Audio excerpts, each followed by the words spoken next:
Okay, so assuming you're all here for this presentation, kudos, being your own social media guru and using engagement data, I'm going to go through different elements, starting with learning the tools, being human, 3 tactics I like to encourage, using data, not gurus, and acting on knowledge, the most important thing coming into the end there. So a little bit about me.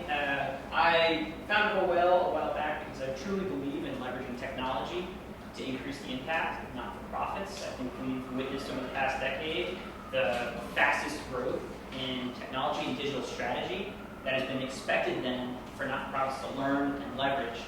And getting to that next level, I was able to do a heck of a lot at DoSomething.org. And part of what I'm doing right now is what we envisioned when we created Full Whale, which is offering free trainings. And so the site has got a bunch of follow-up materials, including resources for this very presentation. So as you're frantically writing down URLs that I'm going to be spitting at you, there's one at the end, and also that will be emailed out, that has got all of the resources plus a whole bunch more. So if you're panicked about writing notes, URLs, they're all going to be contained in one, which will be just fullwhale.com/ the hashtag 501tech NYC. So that is the only URL you need. I'm also on the board of America's Charities, a really great organization that does employee giving. So they're the combined federal campaign, like every single federal employee, they're able to tie you into giving through the workplace. It's kind of like, instead of sending it to your 501k or whatever, 401k, instead of sending your 401k, you can also do automatic deductions to not-for-profits, a great resource, so that's charities.org. I ranked on the Huffington Post. I founded CTOs for Good a while back. Spent some time to do something, and I'm also a coach with the New York Roadrunners every Tuesday and Thursday night running around the park. Now about you, I'm curious. How many of you are currently working at a not-for-profit? Great. Raise your hand if you work other. Cool. What is other? I work for a company that produces nets, mainly conferences for magazine brands. How many of you are in, let's say, the technical side or social media side of your company? Okay. How many of you are what you would call expert or advanced in which social media? Okay. Some brave souls out there, thank you. Definitely raise your hand. Okay. How many of you are more toward the beginning side, the intro to, yeah, I do it every now and then? How many of you are like C-level, CEO, COO, CMO of your organization, like in the leadership of your organization? Very subtle. That's all right. Where are you at? I'm for myself, so. That's CEO. CEO. I'm Chief Whaler. Pick your own titles. How many of you, I'm curious, let's say, have a Twitter account and are active on it? Okay. Just getting a feel for the room. That's enough. I think I want to talk about gurus now. And I won't spend too much time on this, but why social media gurus? It's a topic that kind of bugs me, that like irks me a little bit. People that call themselves gurus. It drives me a little nuts. And so this is my quick guru says what, and this is the stuff gurus say. They say, buy my book. It's by me, it's awesome, like go ahead and go get it. They say, use this thingy to solve all your freaking problems. Buy now, it's new, and don't worry, after you install it, there'll be no more problems in the world. I'm a blogger, just read my blog. Never mind that there's over 173 million of these things. I have cloud followers.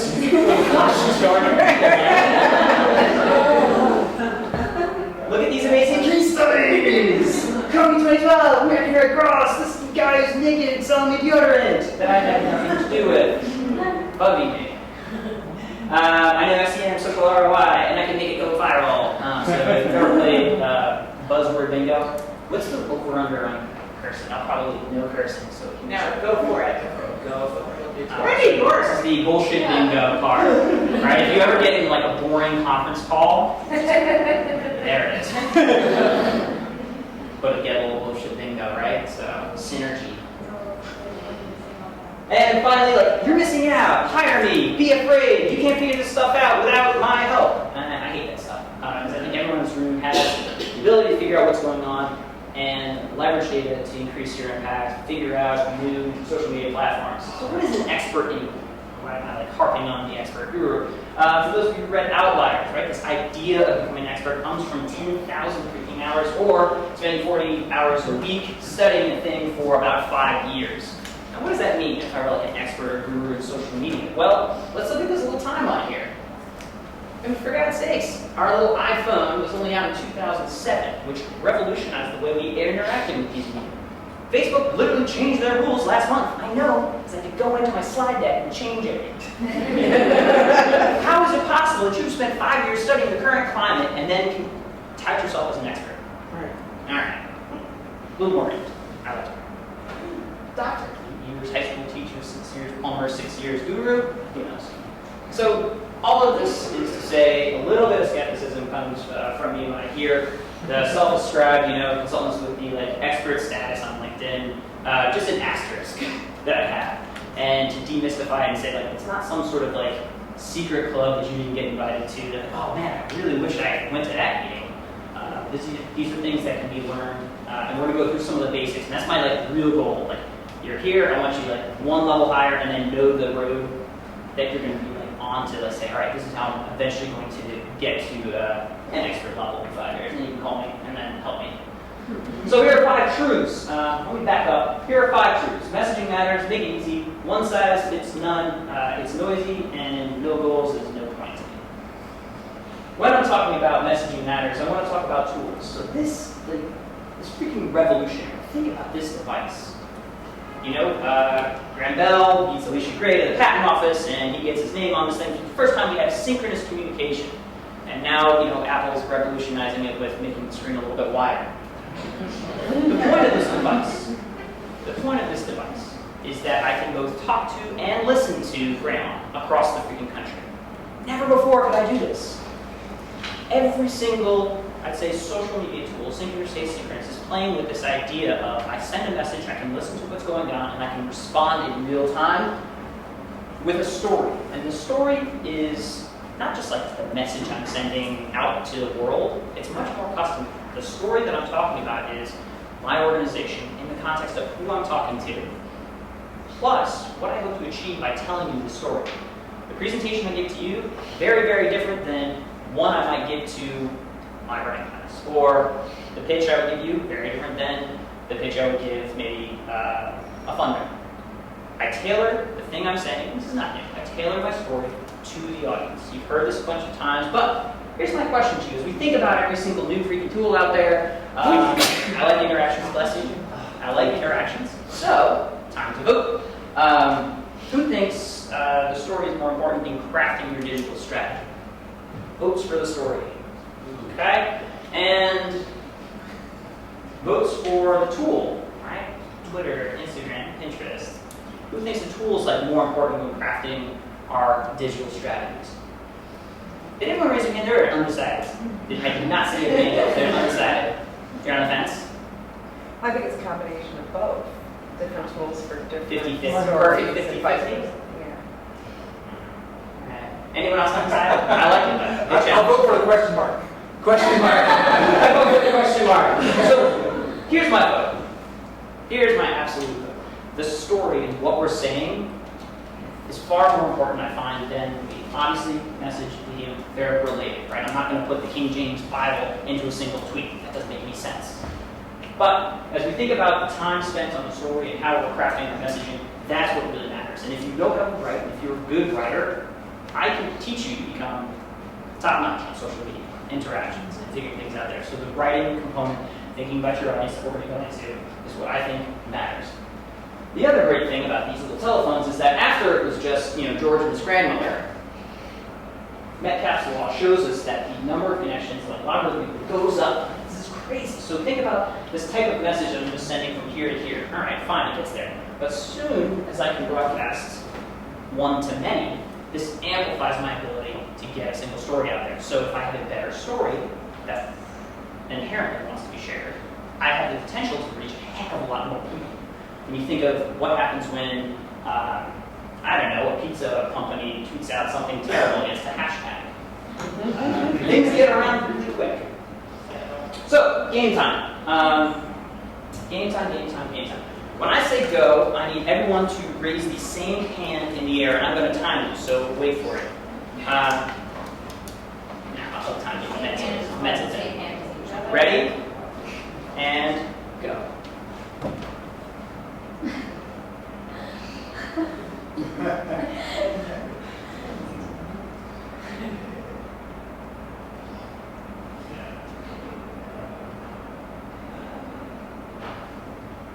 Still not there.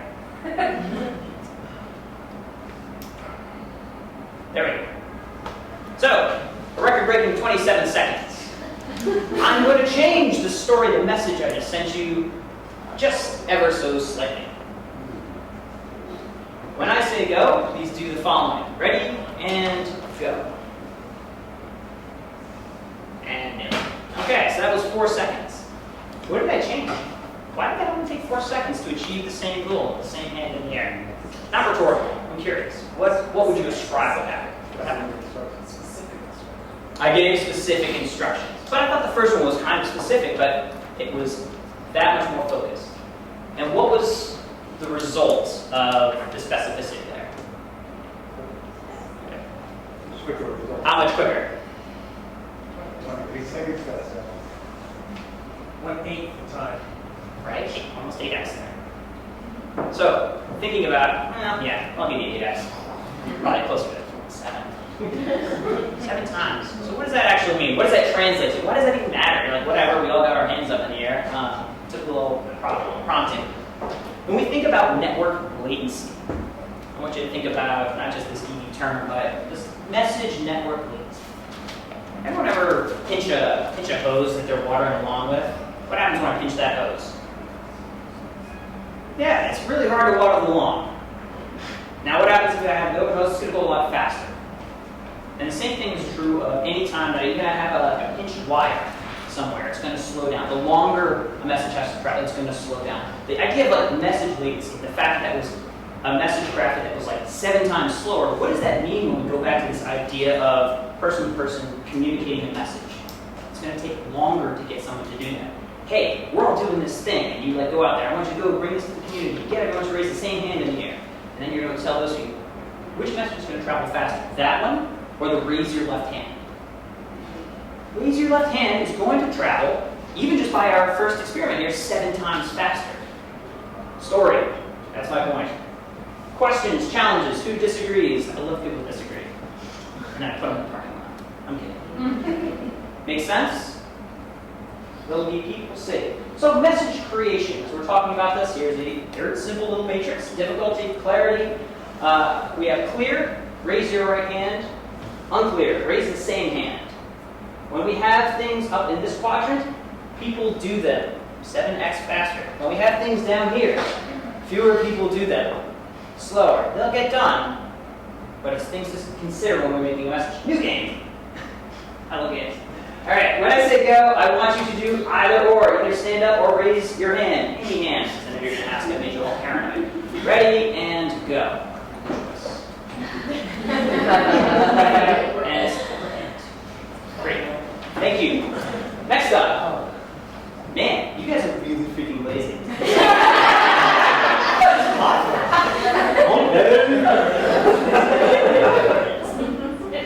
Hey, Jeremy, I bet you I get everyone in the room to stand up somehow.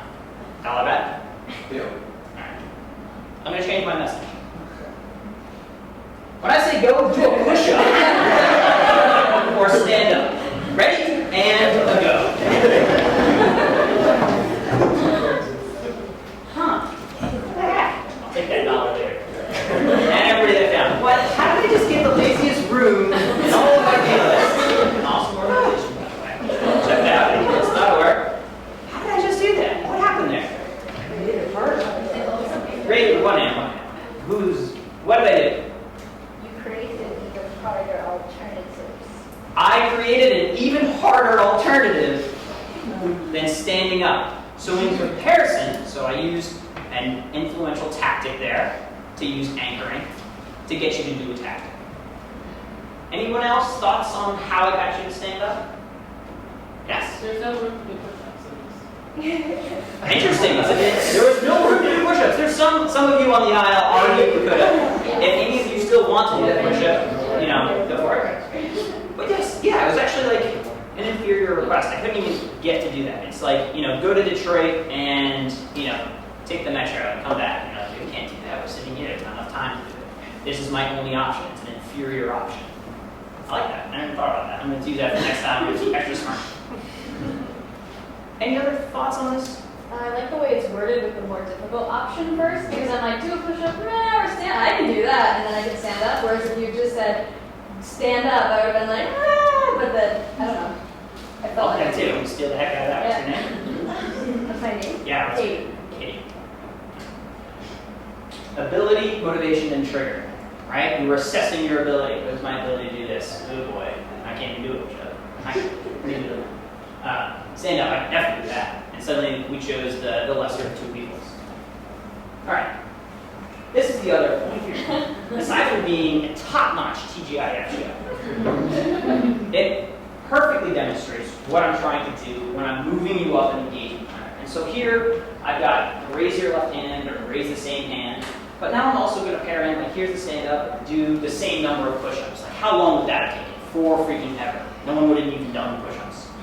We can see, hard, unclear. My chance of getting you to do this is next to nil. I would definitely not bet the dollar to Jeremy on that.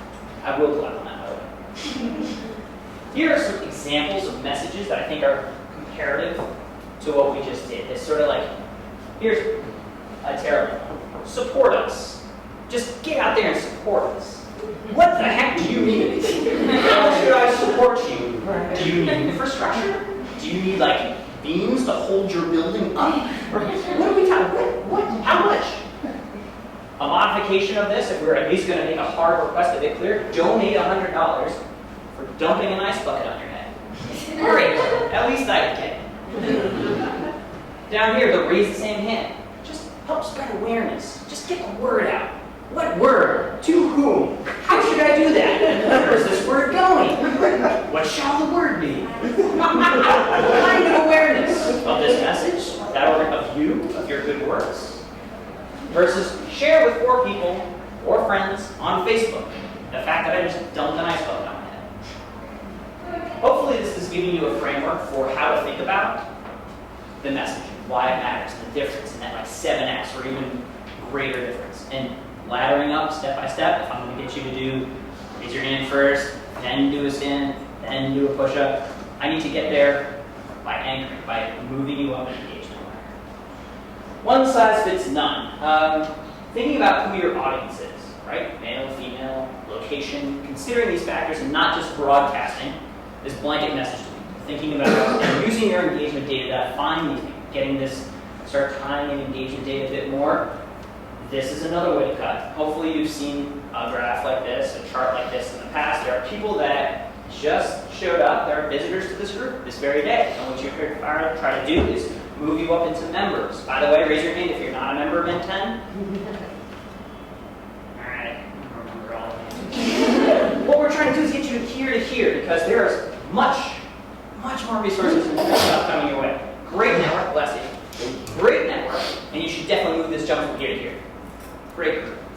The next level, the contributors, right? The people that Farrah tricks into coming here and taking a presentation and tons of hours to do and presenting it. Evangelists, leaders, you're looking at he's on the board. He's not only a member, he's the president.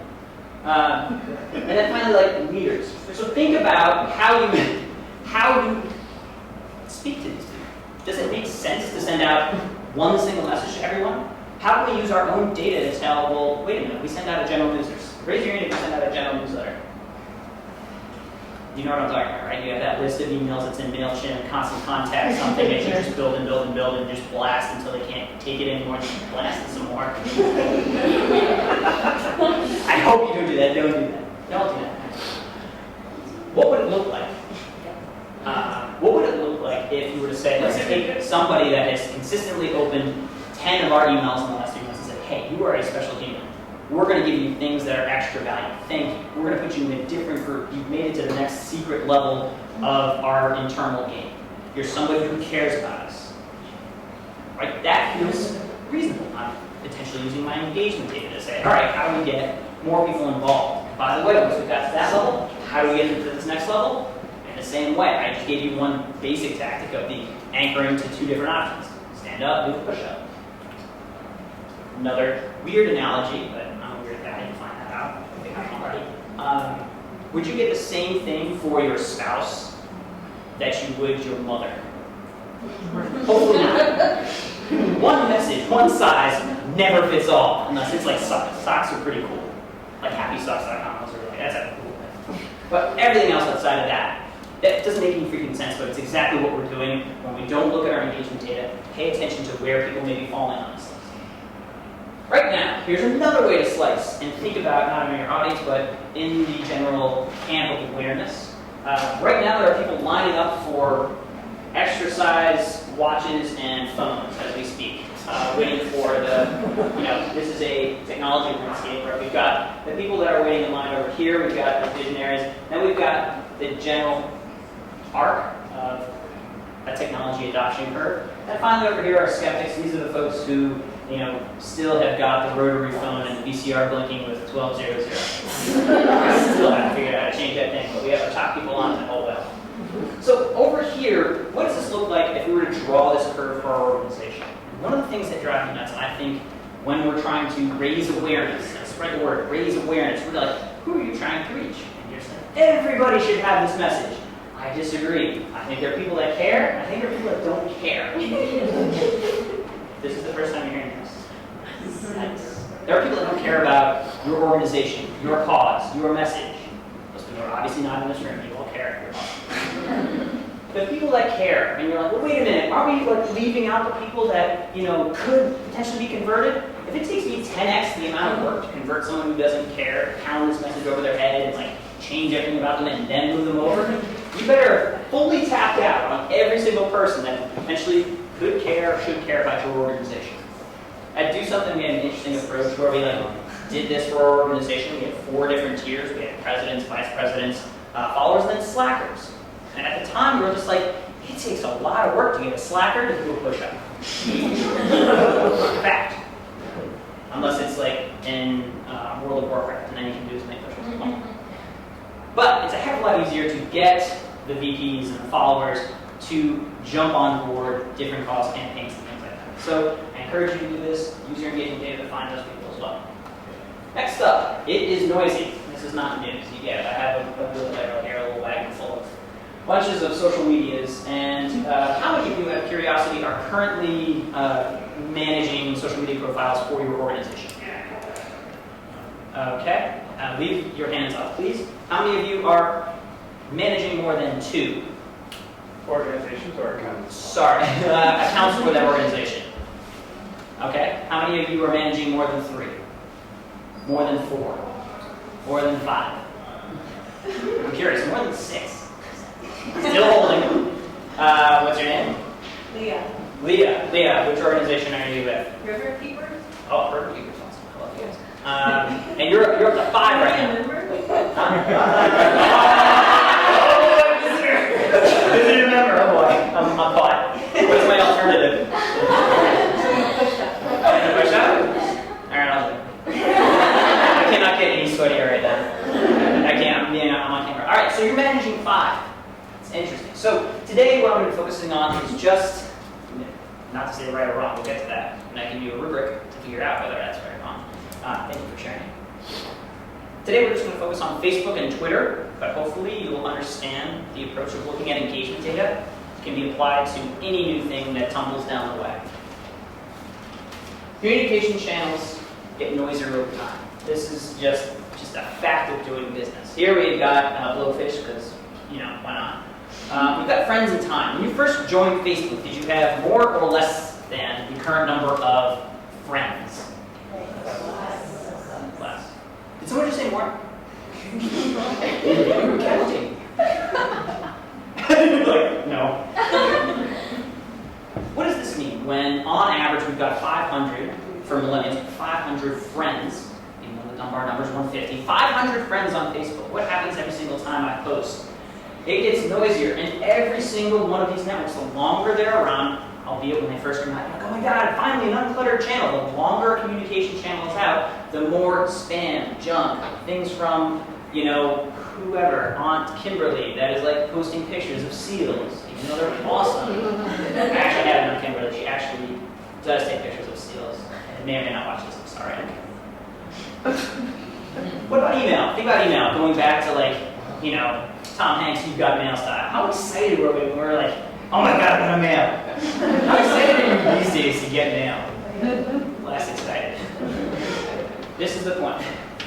This is the point though. We're dealing with a cluttered channel. The longer over time that passes, the more Facebook changes rules. We're dealing with just more than noise, signal to noise issues. And I think it's also important to note that, look, who here is a reader of Seth Godin's work?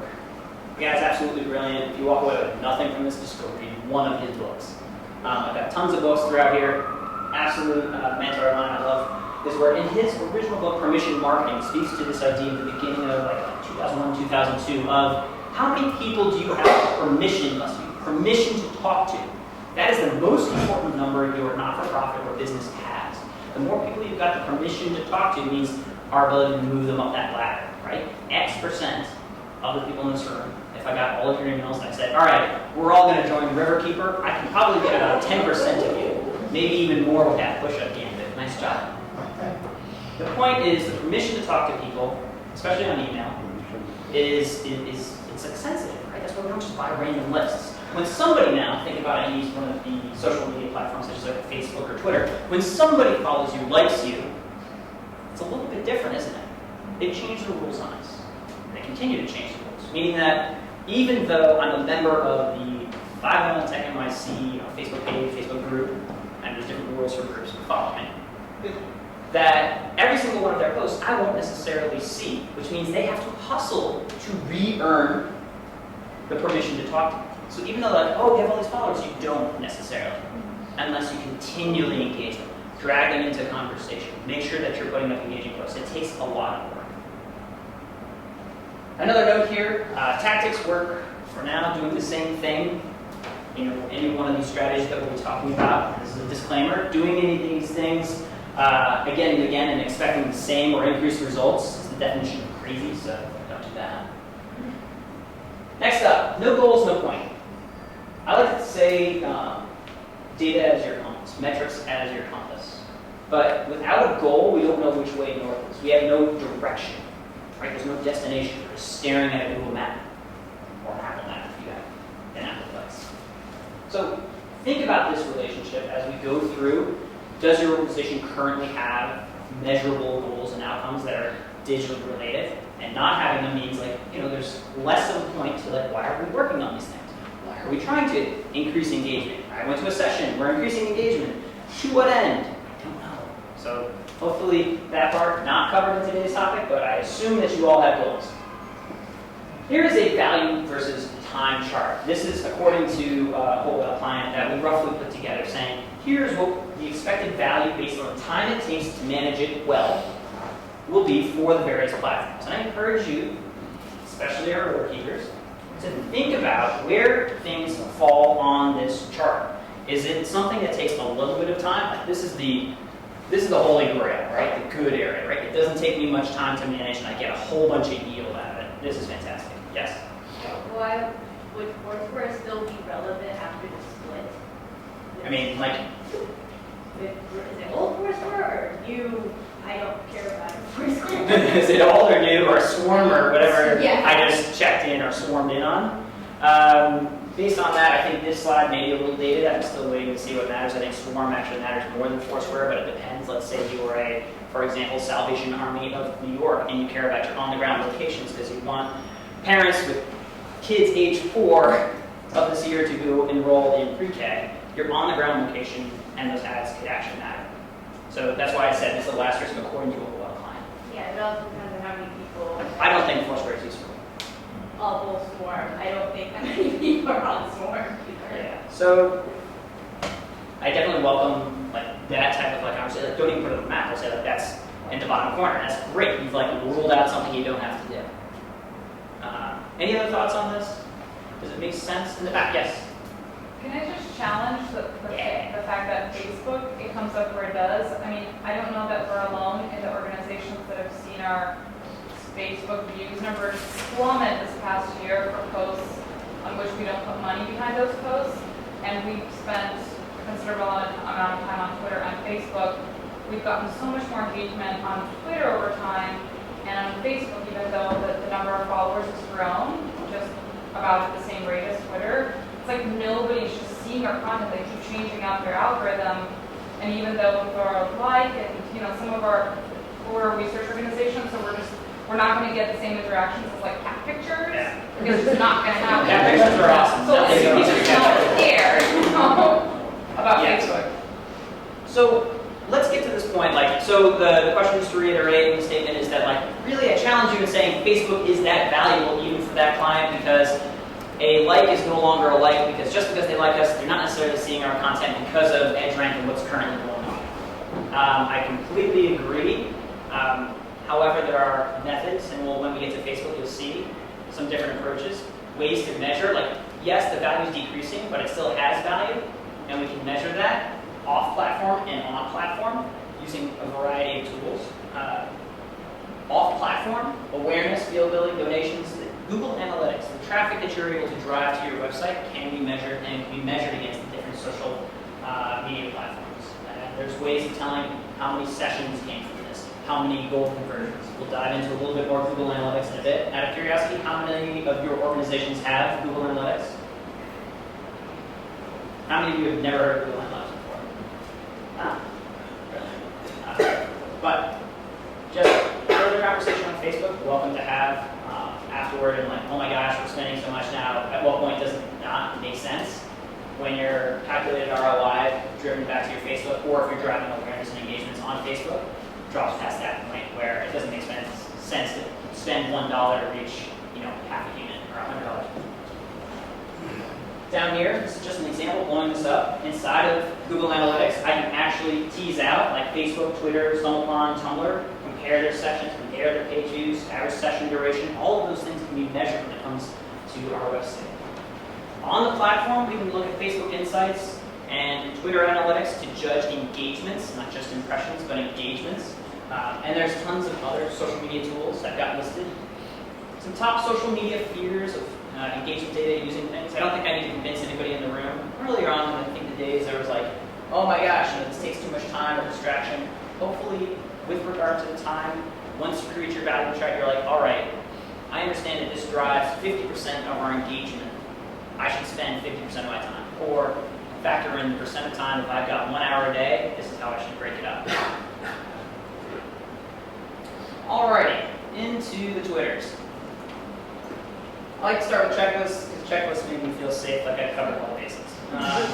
There are basic things you should be doing with Twitter. This is not an intro session by any means, but design, staff, content, marketing, measurement. Are you doing these things? Do you have a quarterback? Are we considering these factors? Here are the basics of Twitter. I think you understand them. We're dealing with message and flow. So back to my King James Bible example. Let's say it was a religious institution.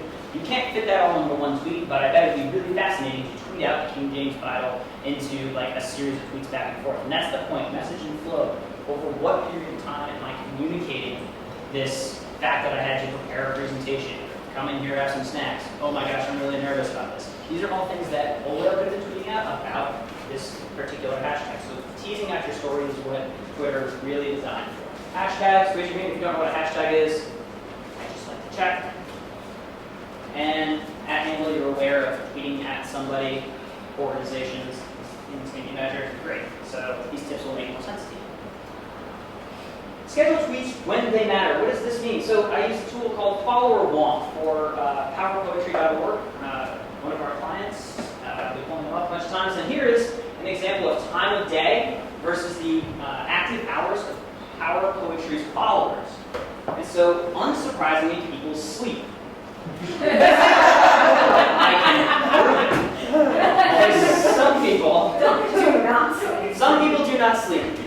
That's weird.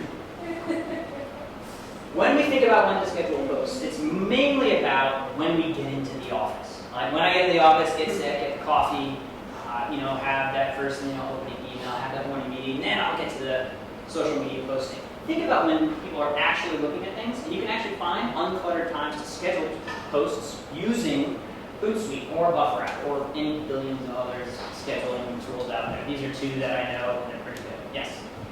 So I'm biased towards Hootsuite. I've used it for a while. Cool. But I'm just wondering if there's like any advantage, disadvantage that Buffer has over Hootsuite. So the question is there any competitive advantage that Buffer App has over Hootsuite? I feel like anytime we get into like a tool off, it's always the asterisk of like it depends. But I encourage you actually with this hashtag, if you are an expert, and I think there are some experts here, they're just like being nice and nodding their head along. Please tweet out your thoughts on these different tools, and I'll aggregate all this together and put them on the site. I lean actually a little bit more toward Hootsuite. Particular reasons I don't use it to schedule on Facebook because of the image issue that you can't post images on Facebook and schedule out tweets in the future. So predominantly for Twitter. So we get this time frame. We're using a third-party tool to analyze. It's a free tool, by the way, and next up, search. Using search inside of Twitter. I know, revolutionary, but we're looking for terms. So let's say we care about childcare. Who are the leaders talking about childcare currently? If I'm raising awareness, spreading the, whatever my new agenda may be. Well, in this case, Forbes Women are one of the top tweets during a single conversation, a moment when I look for childcare. And so when it comes to this, who is a better person to target? That person or a random tweet? You can use this type of, let's track the conversation, let's see who's talking about it, and then aggregate those people together in a list, measure engagement in a different way. So if we're trying to, staying with build a movement, who are the leaders, potential, influencers of that, and how do we then communicate specifically with them? Think of that pyramid, not treating everyone the same, see who are the leaders in that conversation, aggregate them together, and then potentially create a metric around number of conversations with influencers in the field. And suddenly you've created something that translates into engaging analysis. Use industry data, so I love this guy, Dan Zarella. And so we can use third-party information that is out there constantly looking at trends. So there are things that ways scientifically to get more tweets. Retweets containing links, one way to do it. Ask for retweets. Literally putting the words please retweet or please RT will get you more retweets. Don't use it all the time. Remember what I said about tags. People get a little tired of that. But seriously, please retweet this.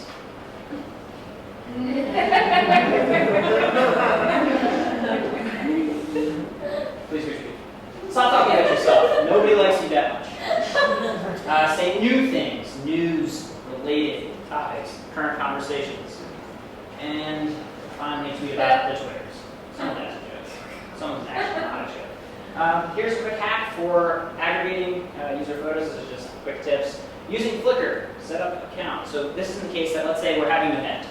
And if you are in the job of having events, it's very hard to get great pictures because then you want the press to cover things. So one of the things I can do is say, hey, I want you to email all of your photos to photos at Whole. I can have that automatically route to a Flickr inbox, aggregate those together, create either a public or private account that mushes together all these photos, and then gives me a bevy of options for my social media posting. It gives me a bunch of options for posting this to the web, and that can do attribution, helping me get a little bit more press, helping me get a lot more great images from my organization. Teams for Jeans, an example, we definitely did this for this nationwide campaign we did for DoSomething.org and American Style. And we were able to aggregate tons of awesome pictures that we then just embedded right on our site. It took 0 development time, which made me happy as the Chief Technology Officer. Cherry Water does an awesome job also of using the feed and using an automatic feed of photos that they then schedule out in the future. And come on, great photos matter a heck of a lot on these social media platforms, but you probably already know that. Here's a little tool rundown, because, tools. Twitter Analytics, follower one, social mention. We've got social report, sunwall.com, hash tracking, a bunch of these things I encourage you to play with. I'm only going to talk about some of them.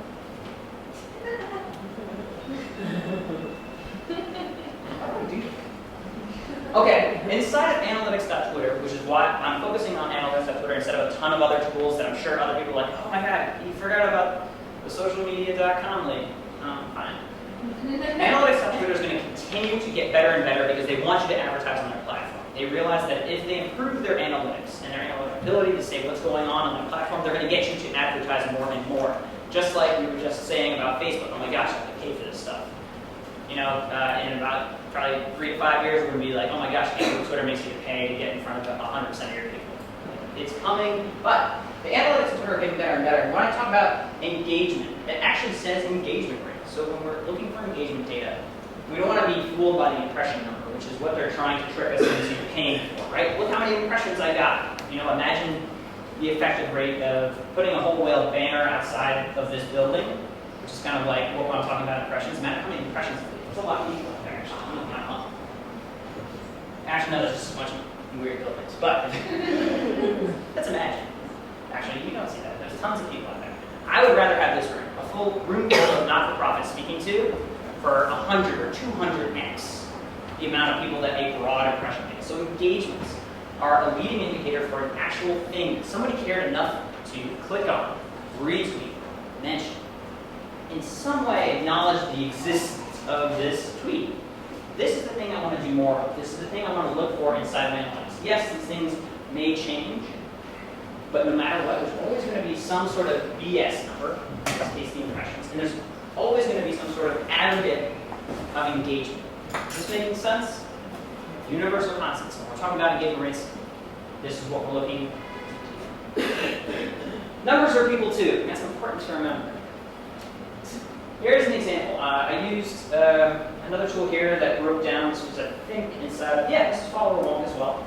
And our client grassroots project, super awesome, doing AIDS awareness in DC for low-income and minority students. And they had 1,000 followers, and they were like, their goal was to reach 1,000. We're like, we did it, we reached 1,000 people. What's our next goal? More and more numbers. And I was like, let's take a look at who's following you and see what's going on.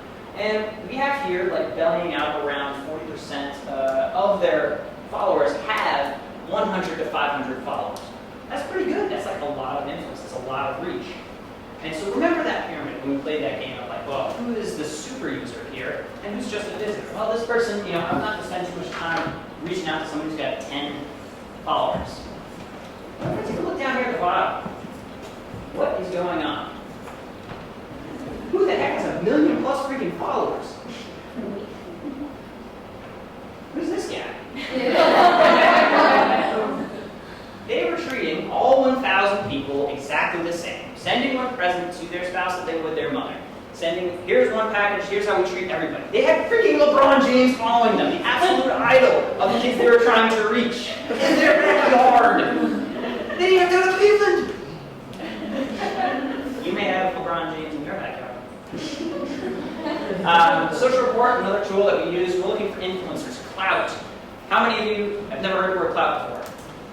Great. Aggregated social influence, we get it. We can look at clout based on topics. So if I'm trying to move the needle on a certain conversation, be it about keeping our rivers clean, dealing with the Gowanus Canal, just horrific.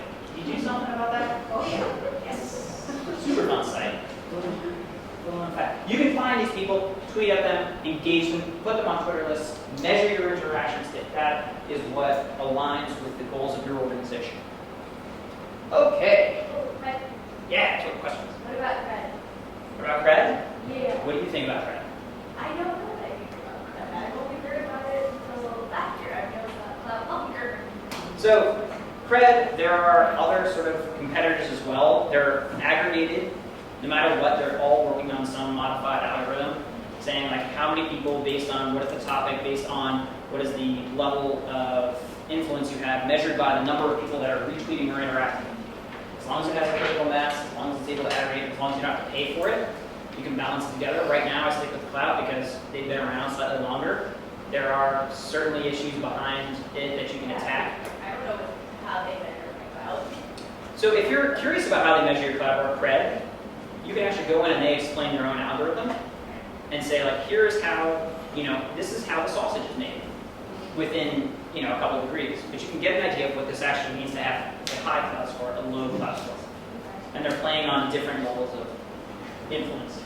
Next up on the plate is the Facebooks. Checklist, you get it. Design, staff, content, marketing. Does it look good? Does it look reputable? Who's managing it? Is there a quarterback? We don't want running back by committee here. Very bad idea. We want one person who's the QB. What are we saying? What are they saying? And of course, are people using it? How are they using it? All right, here are the basics. Inside of here, we get it, right? We have our name indicator, we have likes. They constantly change this interaction. We've got likes talking about this. Sometimes they hide this, sometimes they show this. They're changing up the formula, but does it look reputable when I show up? Does it speak to my brand and organization? What would you rather have? Playing our next game. Okay, here we have the Chase Community Giving, December 2012. Chase Community Giving Challenge. How many of you remember Chase Community Giving?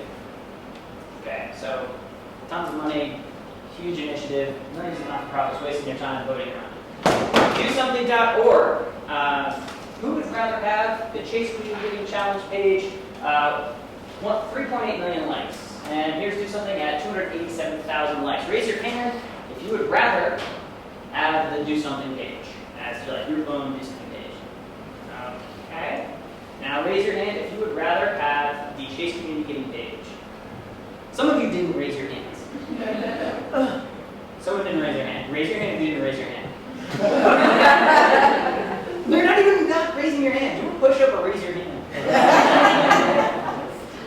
Oh yeah. There we go. No, you gotta call that. You gotta call out first. Why didn't you raise your hand?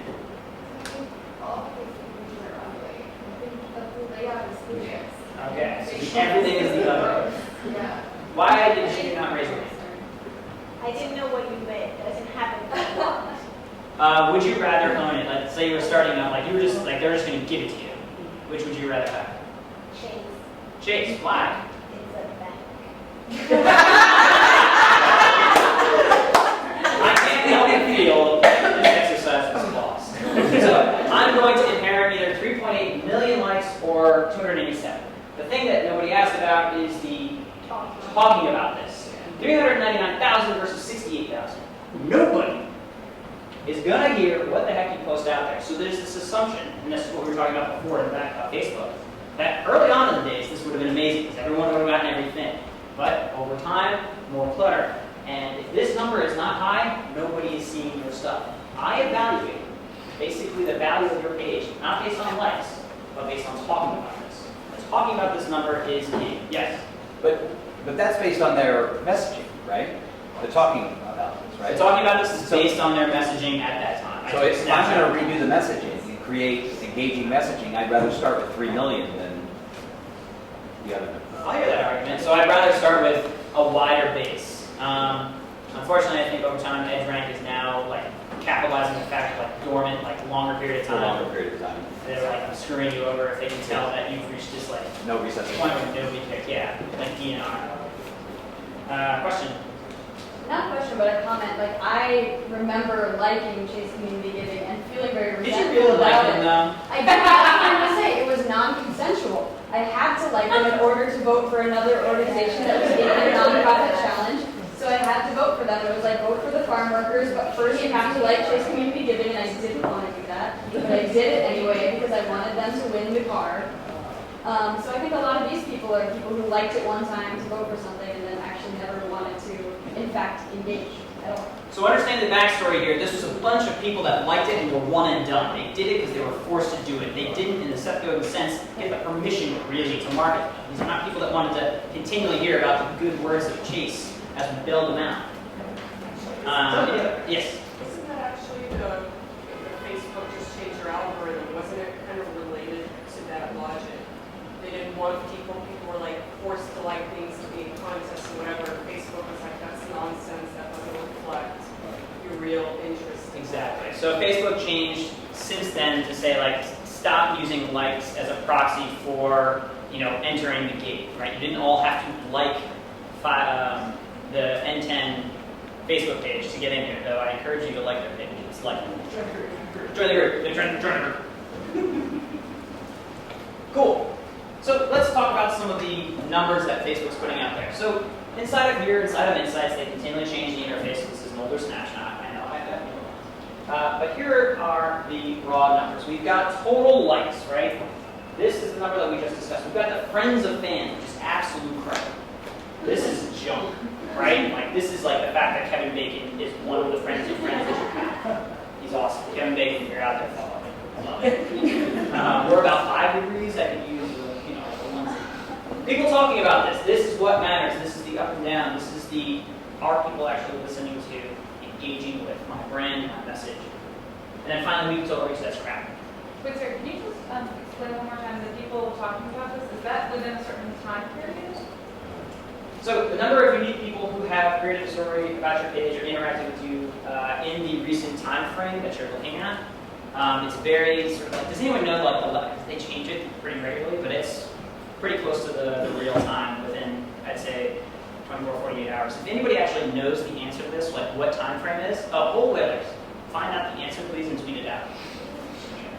I love whalers. Alrighty. Likes only matter if you don't have enough. So I just did this whole rant about, oh my gosh, I totally would give away. Now, here's the asterisk on that. Social proof matters. Meaning that if you are a national organization and I go to your Facebook page and you have got 15 people, what? You've got 15 people? As much as I hate to say it, there's a little sort of like, how reputable are you based on the number of people that actually like you? So there's a base threshold that we have to get to. And once you meet that criteria, the next critical point is the talking about this. And I don't want to like ignore or spend too much time on this, but there are these pages to watch options inside of Facebook Insights, and they know what they're doing, creating that implicit competition so you spend more. But you're looking at your competitors and saying, like, how many total likes do they all have? What is this base threshold based on the field I'm in that people expect? How much is Starbucks going to charge me when I walk in for a coffee? Okay, I get it. There's a coffee and there's a mocha frap or something that I have to pay $18 for because it's that much harder to make than this coffee. Influence is here because I echo a lot of topics out of it. A great book back in the 80s talking about 6 principles of influence, one of them being this like social proof, an idea that like if I put this total number of likes and it's high enough, it's this idea that this many people have already like rubber stamped what I'm doing and say like, oh, it's safe, the water's okay, the penguins didn't get eaten, we can all swim. Find what works. So this is a look at the new interface. We're looking at posts, and this is a tactic. We're looking at engagements. I'm willing to bet $1 again that if you opened up anybody's Facebook Insights, that we would see that on average engagement, photos are winning as a type of post. Photos are king on Facebook. Probably already knew this, but the data back that up. So what does this mean when we drill in then say, all right, well, it's fine. We can actually get engagement right here as an option, and then look at the top levels of engagement. So this timeline photos, and this particular post that we put up at the time for this Power of Poetry, has by far the highest level of reach and engagement at 8%. Doing more work, looking at our past posts, saying, all right, every Friday we're going to have a one analytics time where we see who won the battle of which post mattered more. We learn from it and we do more of those. Consider timing, same thing. As you remember that I use follower, Facebook has built it right in. You can see that. I can prove it to you that there are people that just don't sleep. These are the humans that don't sleep. Also, I can prove to you, and I'm willing to bet another $1 to anybody, this graph will always look like a whale. People sleep. When are we posting? When are we scheduling up messages? We can use Facebook to schedule out messages so that we can upload those photos into Facebook and have those posted in Facebook. Tips. Yay! All right, after this elephant was injured by a landmine, veterinarians gave him a new look at some life with a prosthetic leg. Like this if it made you smile. 500 million people decided to like this. 18,000 decided to share this. This is why. The sound you're hearing right now.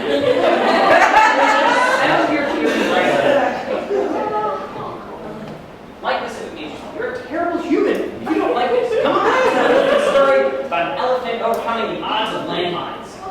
Yes? But didn't the new Facebook algorithm make it so that these kinds of like-baiting posts don't really... No, clickbaiting posts. So Oh, they're so going to start punishing posts that get a lot of clicks, but no likes and shares. That's what they're going to start punishing. So, a combination of both like baiting and clickbaiting. I'm not entirely clear that it's either or. I think there's a combination of both going on, that they're penalizing people that are just going after that type of hammy, spammy, reposted, frequently circulated content, spammy links. There's a combination of things going on here where Facebook is like, oh crap, there's folks like Upload that just game the system. There are people that are just posting complete garbage and cats that are beating other people's meaningful messages and drowning out. And so they're trying to do a better job of figuring out bad versus like, what is your favorite animal? Like little mittens here. Or, Mittens. oh, God.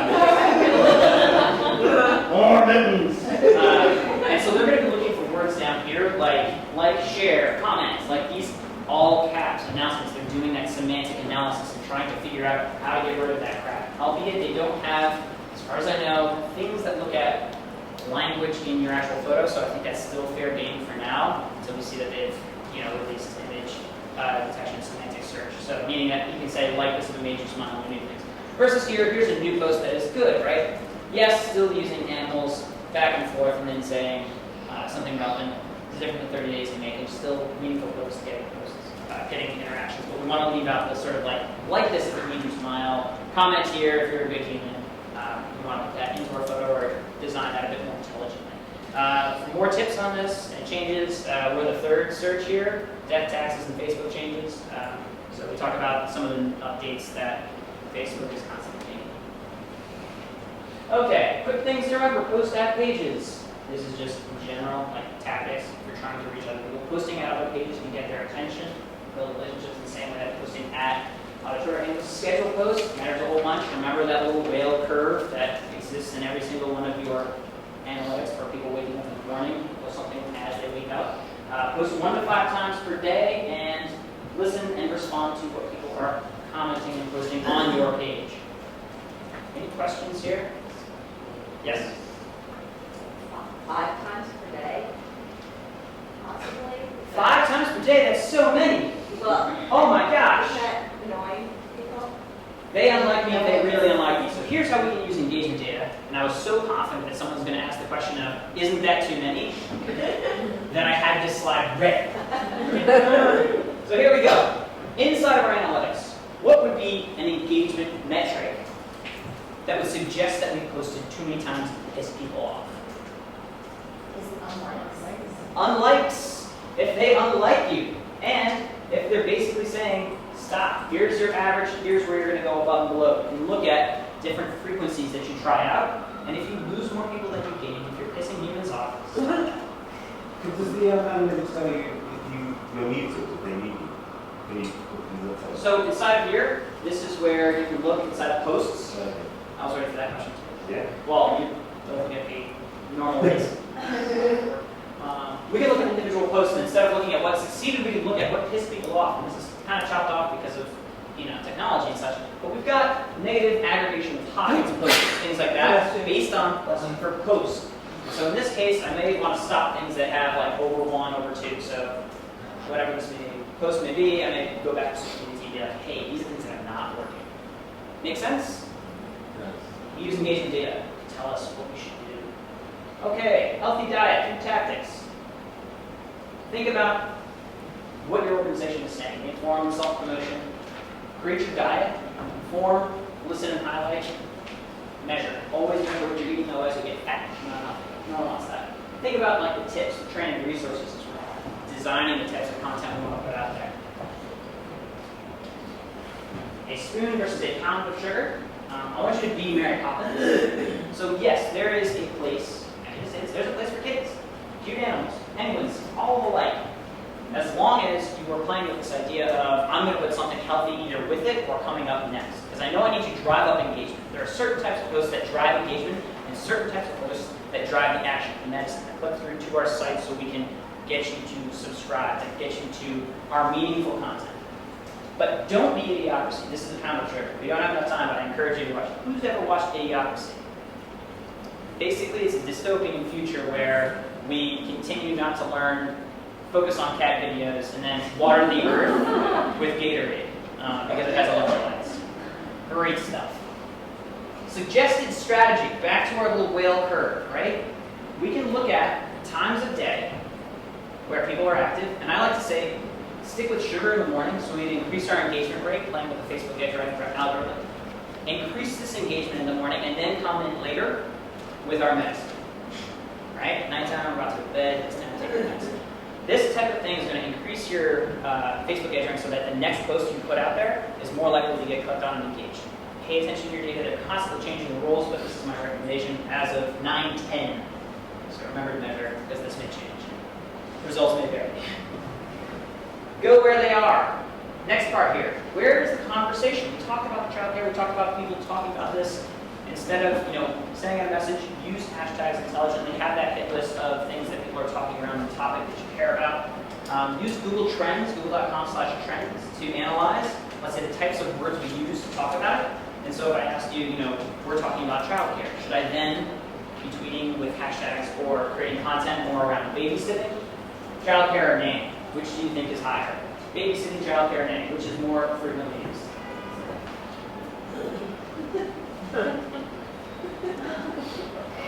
Everyone have a guess? No. All right. Whoever said childcare wins. Childcare. More than 2x. That's not how you spell nanny.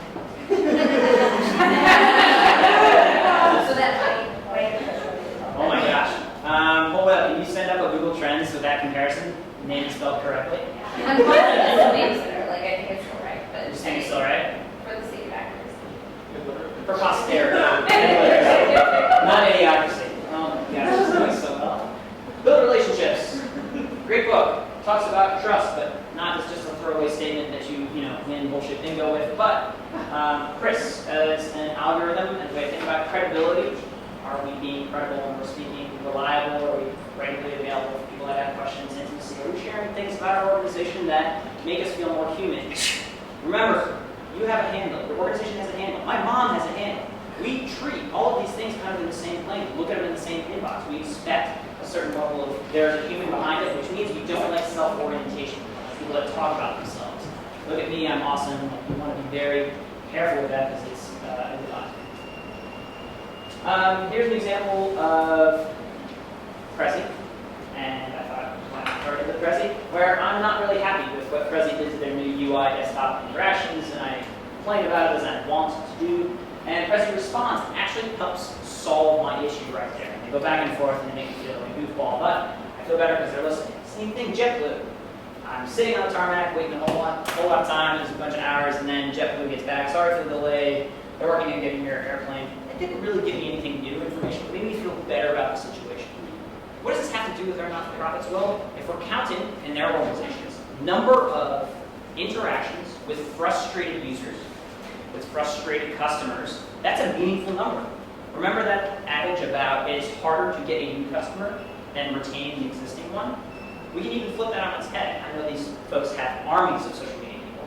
But what if you were able to find anytime someone did something positive around your topic, around your cause, or even with your organization, you were able to celebrate them, highlight them, being like, in that moment, you are awesome sauce for donating, running, being a part of this organization. You can do this type of work with automated searches, using tools like Hootsuite. Great books, these are great. I talked about some of them, not others. Delivering WOW, the WOW experience from Zappos. They actually have it scheduled in that randomly 1 out of X number of people will just get overnight shipping. So they're like, holy cow, my shoes are here sooner. And I love that stuff. Talks about the thank you economy. Gary Vaynerchuk, he's a nut job, absolute nuts. Kind of hard to listen to, but he's got some good points that he brings up in thank you economy. It's like, what if you thanked every single person that followed you, liked you, engaged with your brand? What would that look like? How would you design a system that did that? I actually went to one of his presentations at South by where he gave the entire room free wine. I'm like, that's intense.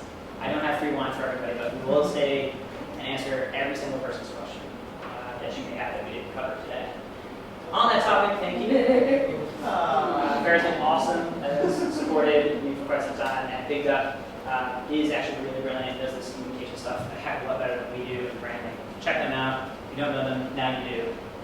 If you don't know, now you do now. Alrighty, closing in on this. I just want to say, with regard to time, I've got 8 more minutes, technically, according to that clock. I've got more than 8 minutes of content, because we're having fun here.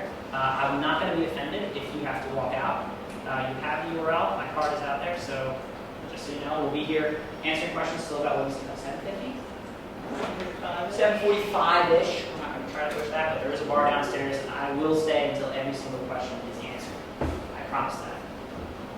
I may regret that, but don't make me regret that. Use data, not doers. What do I mean here? So here's this process. implicitly sort of been using as we went through, but I like to formalize it. Gather. Start up here at the top, ask questions, analyze, insights, act. Inside of gather, right? We're gathering the data sources and information, business requirements. We're gathering and making sure that we have the ability to measure what we need. Maybe you're like, oh, do we have Google Analytics set up? Oh, are we currently set up to make sure we understand and measure our social media engagements? So if you're not gathering it, it's pointless to get to this next step, which is to ask questions and then move into analyze and insights. These are two different things, and I separate them for a reason. The analysis idea is we have a question. Which, let's say, social media platform is driving better engagement on our site? That is a very specific question that I can then go through. I can analyze the relevant data. We'll be looking at Google Analytics to find the answer. And then I'm going to draw insights, finding what are the outliers. Is there anything that surprised me? What seems to be working based on the right types of metrics? And finally, most important, because if you don't get to this step of action, actually making a change, a suggestion to the social media team, refining your strategy, updating a user flow on your website, if you're not doing any of these things, the whole sort of wheel kind of gets broken. It's like a sad wheel. Not acting on data, I think, ultimately just makes the whole thing basically like data farming. All right, value. What is the on-the-platform and off-platform value that we're talking about? We have audience interaction on the platform. We're talking about engagement. We have the audience growth and size. Do we meet like this basic threshold of importance? We've got impressions, which is a throwaway number, except when you're writing that grant application. Let's just be honest. We have 1 billion impressions on our topic. Sounds fantastic. Off-platform, quality traffic back to our site. Conversions, which is the donations, the sign-ups, the number of people that did the desired action on our site. And word of mouth, press, other things that we're able to measure as best we can that happen off the platform as a result of our engagement. Again, reminding us metrics are the compass. They're telling us which way to go, not the necessary direction we should be. They don't say north or anything like that. It's not until we set those goals that any of these things really begin to matter. Raise your hand again if you have Google Analytics actively installed on your site. Okay, raise your hand if you understand, would you say, basic level Google Analytics. Okay, raise your hand if you've never really even opened up the damn thing. Thank you for being honest. You're very brave. And how many of you would you say are comfortable to advanced? Great. Good to know. This is why I love Google Analytics, because this joke. Here lies Heisenberg, maybe. Yeah. All right.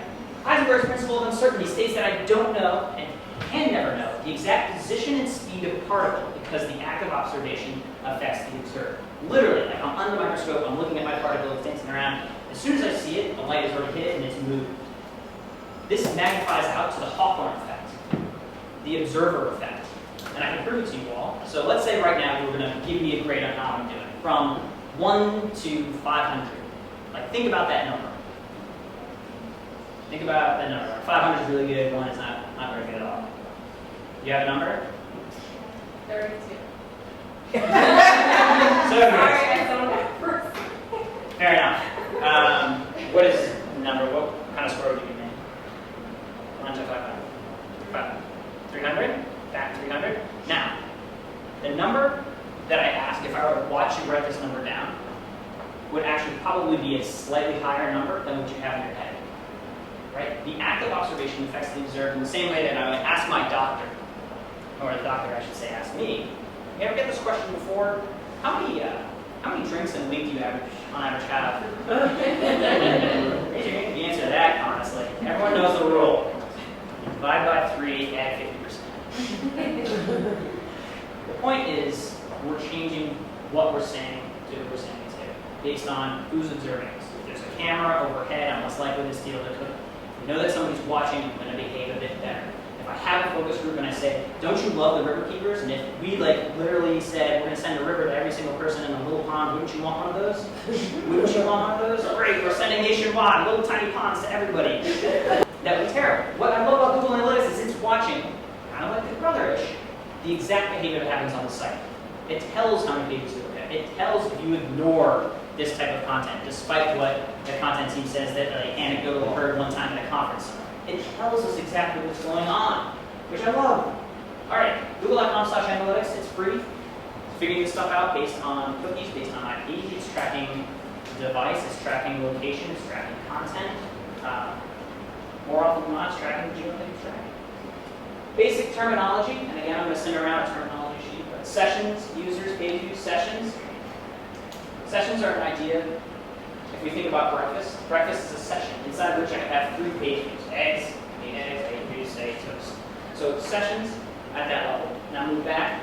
User could technically have in one day 3 sessions, 1, 2, 3 with multiple page views.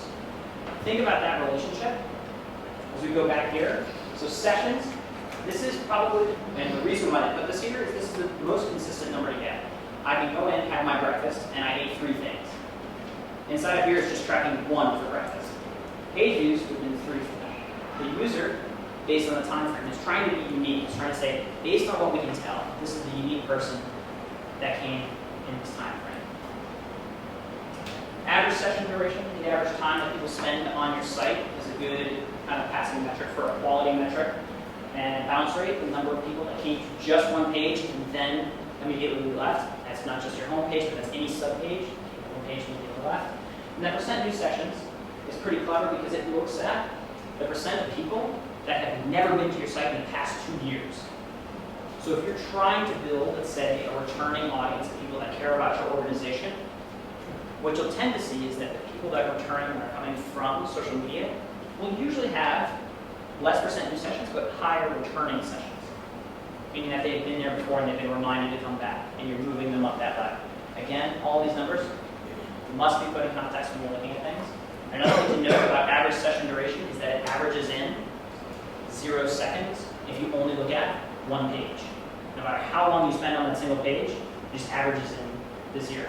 I go to the home page, I look around for 3 minutes, I go away, it's going to average in 0.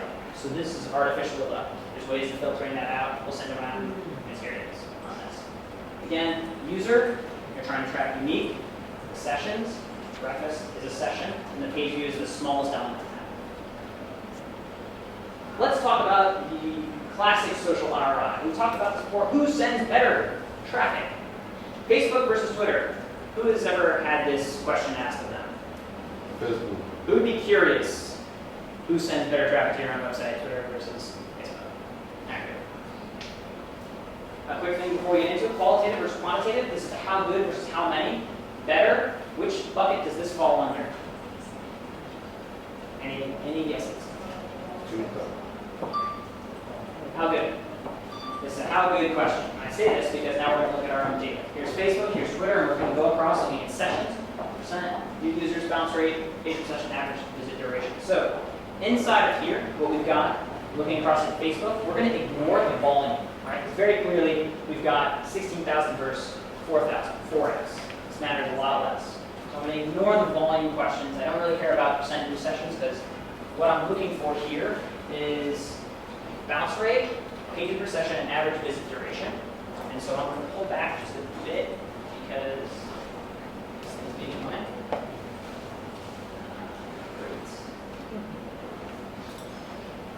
So as I go through bounce rate, pretty close, 1% difference. So 62% of people for Facebook, 62% of Twitter ended up bouncing. So relatively, we're talking about same numbers here. Next, we've got 3.02, 3.05, very close for pages per session, which is a proxy for a quality metric, which means for each session, we want people to be spending more pages per that time. And then for, see this now, great, average session duration, we've got 2 minutes versus 2:53. So looking at this, who would say that, raise your hand if you think Facebook is better? Raise your hand if you'd say Twitter is better. Raise your hand if you're not sure. So, by nose, Twitter wins because it's got a slightly better bounce rate, which means it's slightly lower, slightly better time on site, and a slightly better pages per visit, pages per session number. But I think this is like too close to call. So I think everyone who said, I'm not sure, if you were thinking that, you're right. If you were just raising your hand because you weren't sure, because you're just like, it's really warm in here, because I know it's really warm in here, then you weren't right. Other cool things that we can do inside of Google Analytics. Who targeted Twitter is there were less visitors, but So you're asking why did I say that Twitter was better? No, well, yeah, I mean, no, I do agree that Twitter is better. I think it's by a larger market. You point out to I mean, it's better by like 1%. It is better. But it's giving you more impact for fewer people. Yeah.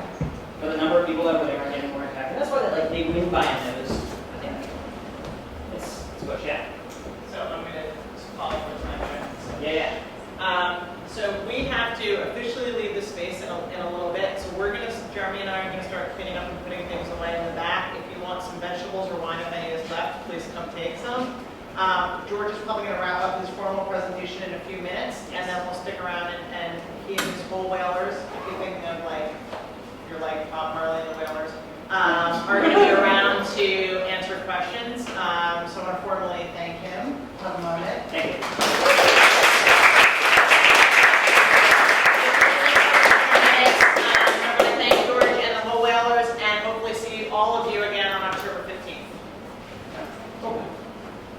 Promise, not too many slides there. Goals, the thing that matters the most. How many of you have been ice fishing before? So, yes. So you've been ice fishing. Awesome. Yeah. This usually fills the room in Alaska. They're like, yeah. A lot of presentations in Alaska. So you go out there, you go out on the ice, and you grab a thing called an auger, and you drill a bunch of holes into the ice, and then you use this thing called a tip-up. You set this tip-up, and then you sit down and have a few beers while the fish comes to you. You grab it, and the flag goes up. This is exactly what's going on when we set up goals inside of analytics. Google Analytics needs to be configured a bit more to get to this level. Out of the box, it's not going to do this. So we set up goals, and we define events on our site. So anytime somebody donates, email, from a web form, signs up, and we can count the number of conversions, and that's the actual term, conversions that happen on our website. Giving us an example, here's a show of power poetry. On here, we can set it up if somebody clicks add poem, if somebody presses log in, sign up. Clicks the button submit.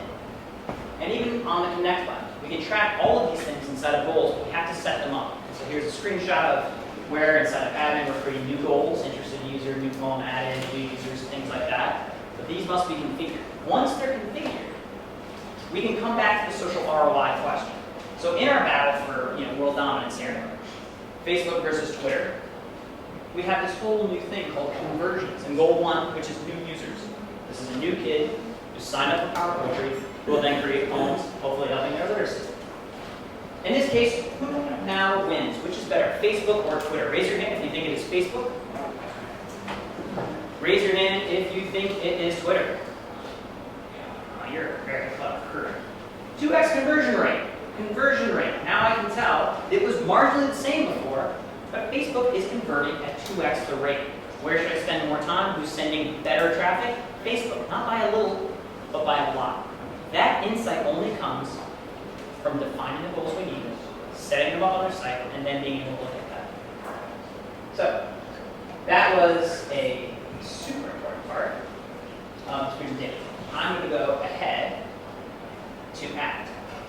Creating feedback loops is super important. Inside of Google Analytics, you can create a basic speedometer. Who's ever passed one of these? This is 30% more effective than a state trooper on the side of the road because it is giving you real-time feedback and saying like, oh my gosh, I'm going way over speed limit, I've got to slow down, as opposed to, did I get a ticket? Did I get a ticket? Nope, nope, I'm good. You can set up inside of Google Analytics something that automatically emails you every single week or every single day if you like that with a dashboard. For Whale, we've also created a thing that will text you 3 key metrics for free from your Google Analytics. Let's say you care about users and new goals. I'll text you every single Monday what's going on. Ask, what do the data say? And I want you to walk out of here with this idea. Who's heard of this term, HIPAA? I heard it yesterday for the first time. Oh my gosh, I'm so happy I can reinforce this learning. Highest paid person in the organization, HIPAA. So what I'm thinking about... I had no idea what it meant. Oh, well now you know. Thanks. If you didn't know, now you know. The highest paid person in the organization has a tendency to lead with their gut. Think about like the Steve Jobs iconic, like I don't need any information from the field, I know that my devices will work. Well, that's fine if you're Steve Jobs. Many of us are not. So the highest paid person in our organization has perhaps, just project, a tendency to lead by gut rather than data. How do we respond to this? Is not like this guy did. Don't do that. Don't be that guy. Or not that guy. Right? If we charge the, well, let's say hey, I was right, you were wrong, you don't know anything, this is what the data say, you will probably infuriate you. What we want to be doing in our organizations, and why I'm saying that, what do the data say, is because bringing an empty chair to a meeting and saying, this is a great conversation, what do the data say, so we can inform this decision. It's not guiding the organization. It's not saying, this is the new mission. The leader sets the vision, sets the purpose. They don't tell you how to build every single tiny part of it. So this is a tactic which we use to integrate some of these engagement data to get where you're going. Trust and invest in people, I think this is a no-brainer. Deal with fears. I don't think many of you are that afraid, but dealing with these one by one, too much time, the distraction of staff by time boxing, what we're trying to do on social media, understanding what the true value is to our organizations. Like, don't walk out of here being like, now I spend 100% of my time on social media, because that doesn't make sense. Time box it and pay attention to how you're doing it. Here's another great book, Switch, ability to, how many people have read Switch? This image explains exactly how everybody in the world sort of like is motivated in the works. I know oversimplification, redrawn by myself. The rider and the elephant, right? The rider is the logic center, and it says, all right, this is where we should go. I should go on a diet because it's healthy, and the elephant is the thing that's going to go charging for donuts or snacks that are in there. Right? We have this balance, and when we think about data and how we're going to present it, we will get it to the action point. Yes, we're going to bring the fact that Facebook outperformed Twitter by the numbers, but the emotional argument is that we actually got Sarah from Georgia through Facebook on Power Poetry. She's created over 300 poems and has just sent us this email that says, this changed my life. Thank you so much for creating this community. The emotional argument can't be forgotten when we're presenting data. That's one of the big takeaways from that. My final points here, be a student, not a hero. And now we've got the URL. Thank you so much for surviving the heat and coming to this session.